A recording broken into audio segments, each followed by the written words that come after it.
আসসালামু আলাইকুম। কেমন আছেন সবাই? আশা করছি আল্লাহর রহমতে অনেক ভালো আছেন। আমিও আলহামদুলিল্লাহ ভালো আছি।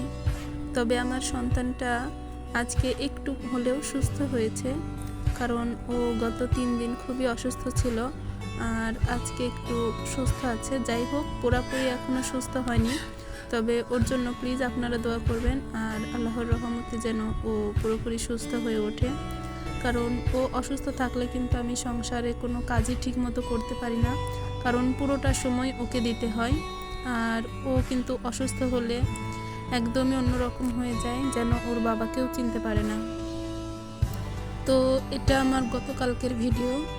আমি মাটির চুলাটা একটুখানি নুড়ি দিয়ে নিয়েছিলাম, আর সেটাই আপনাদের মাঝে দেখাচ্ছি। আসলে গ্রামে থাকি, আর গ্রামে কিন্তু মাটির চুলার প্রচলনটাই বেশি। এছাড়াও মাটির চুলাতে রান্না করলে কিন্তু বেশ সুন্দর সুস্বাদু খাবার রান্না করা যায়, যেটা কিন্তু গ্যাসের চুলায় কিংবা ইন্ডাকশন ওভেনে এগুলোতে হবে না। তো মাটির চুলাটা আসলে আমার এই বৃষ্টিতে মাটির চুলাটা ভিজে আজকে একদমই অন্যরকম হয়ে গিয়েছে, মাটিগুলো সব ধসে ধসে পড়ে গিয়েছে। তাই এটাতে 4 সাইডে মাটি লাগিয়ে বেশ ভালো করে আবার একটু নুড়ি দিয়ে দিচ্ছি। আসলে বৃষ্টি কিন্তু এখানে খুবই হচ্ছে, প্রত্যেক দিনই প্রায় বৃষ্টি হচ্ছে, বাট কি করব, এমন পরিবেশে তো রোজ রান্না করাও অসম্ভব। তাই ভাবলাম বৃষ্টি হোক, আমিও আমার কাজটা করে নিই। বাট কাজটা শেষ করেছিলাম যখন দুপুর হয়েছিল, আর বিকেল গড়িয়ে যখনই আসলো তখনই কিন্তু বিকেলের দিকে আবার বৃষ্টি এসে আমার রান্নাঘরটা আবার ভিজে গিয়েছিল। আর একটা কথা বলে রাখি, এই বৃষ্টির সময় কিন্তু আমার এখানে আসলে একটু পানি পড়ে।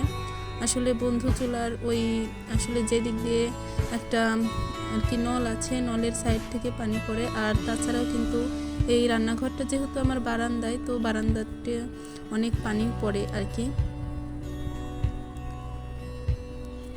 তো এই মাটির চুলাটা কিন্তু নুড়ি দেওয়া বেশ ইজি। এখানে কাদা মাটি লাগবে, আর চাইলে আপনারা আর কি এই যে ধান ভাঙানোর পরে যে গুঁড়াটা বের হয় সেই গুঁড়াটা ব্যবহার করতে পারেন।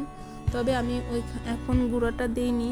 আর আশেপাশে কোথাও কোনো মাটি না থাকার কারণে যেই মাটিটা আর কি চুলা থেকে ধসে গিয়েছিল, সেই মাটিটাই আমি একটুখানি আর কি ছেনে নিয়ে লেপে দিচ্ছি, কারণ এইখানে মাটির আর কোথাও কোনোখানে মাটি নেই। আর এই চারিদিকে যে কী পরিমাণ পানি আছে সেটা হয়তো বা আপনারা আমার আগের ভিডিওটা দেখে বুঝতে পেরেছেন। তো যার কারণে আমার এখানে এখন মাটি দেওয়া প্রায় অসম্ভব। তো মাটিটা আর একটু বেশি করে দেওয়া উচিত ছিল। যাই হোক, আমি এখানে কোনো রকমে ইটগুলো ঢেকে দিয়ে দিয়েছি আর কি। তো ভিডিওটির এই পর্যন্ত কারা দেখেছেন আমি জানি না, তবে যারাই দেখে থাকবেন প্লিজ আমার ভিডিওটিতে একটা লাইক দিয়ে দিবেন, কারণ আপনাদের একটা লাইক একটা শেয়ারের কাজ করে। আই হোপ আপনারা এটা বুঝতে পেরেছেন। তো দেখুন, আমার কিন্তু নুড়ি দেওয়া প্রায় শেষের দিকে হয়ে এসেছে। এখন শুধু এই নলটাকে একটু নুড়ি দিয়ে দিব, তাহলেই হয়ে যাবে। তো নুড়িতে যে কাদাটুকু লেগেছিল সেটা দিয়ে আমি এই চুলার রান্নাঘরটির 4 সাইড আর কি একটুখানি নুড়ি দিয়ে দিচ্ছি, যেন এটা একটু রান্নাঘর মনে হয় আর কি। মাটির রান্নাঘরে মাটি থাকবে না এটা তো কোনো কথা না। তো মাটি দিয়ে নুড়ি দিলে কিন্তু বেশ সুন্দর দেখায়। আশা করছি আপনারা আমার ভিডিওটি দেখে বুঝতে পারছেন। তো নুড়ি দেওয়াটা কেমন হলো কমেন্ট করে জানাবেন।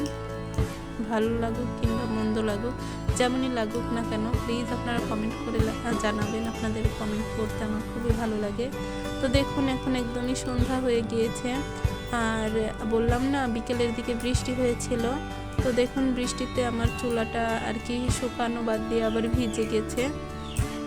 আর এই যে নল বেয়ে পানি পড়ে, এই যে এইখানে দেখুন এখনও কিন্তু স্যাঁতসেঁতে হয়ে আছে আর কি, বোঝা যাচ্ছে যে এখানে পানি পড়ে। তো যাই হোক, এখন আমি কিন্তু এখানে নতুন পাতিলে একটা জিনিস রান্না করব, আর সেটা কিন্তু খুবই সিম্পল জিনিস।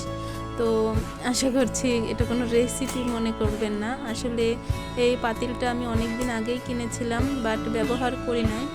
আসলে আমি যত কম আসবাবপত্রে চলতে পারি সেভাবেই চেষ্টা করি, যত কম আসবাবপত্রে চলা যায়।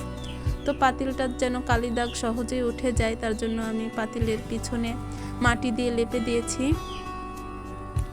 আর এই পাতিলটাই এদিকে সরিয়ে দিয়ে নতুন পাতিলটা চুলায় বসিয়ে দিলাম। কোনো রেসিপি শেয়ার করছি না বন্ধুরা, কারণ এই নতুন পাতিলটা আমি দুধ জাল করার জন্য নিয়েছি। এটাতে এখন একটু দুধ জাল দেব, কারণ জুনাইদ মাটির চুলায় দুধ বেশি পছন্দ করে। আর মাটির চুলাতে যদি দুধ জাল দেওয়া হয় তাহলে কিন্তু বেশ মোটা হয়ে একটা সর পড়ে। তো সেই সরটা আমার ছেলেটা খুব সুন্দর পছন্দ করে আর ভালোবাসে। ও কিন্তু আমাকে বলে যে আম্মু তুমি মাটির চুলায় দুধটা রান্না করবে, তা না হলে খাবো না। তো সেই জন্যই আর কি এই পাতিলটা নিয়েছিলাম, যেন মাটির চুলায় সুন্দরভাবে দুধটা জাল দেওয়া যায়।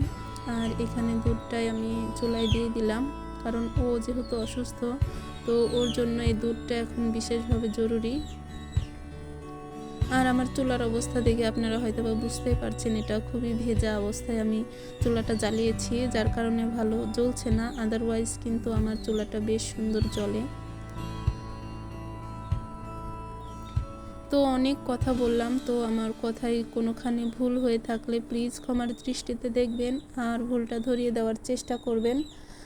আর অনেক বকবক করলাম, তো কথা হবে আমার পরবর্তী ভিডিওতে। সেই পর্যন্ত আপনারা সবাই ভালো থাকবেন। আর আজকের মতো এখান থেকেই বিদায় নিচ্ছি।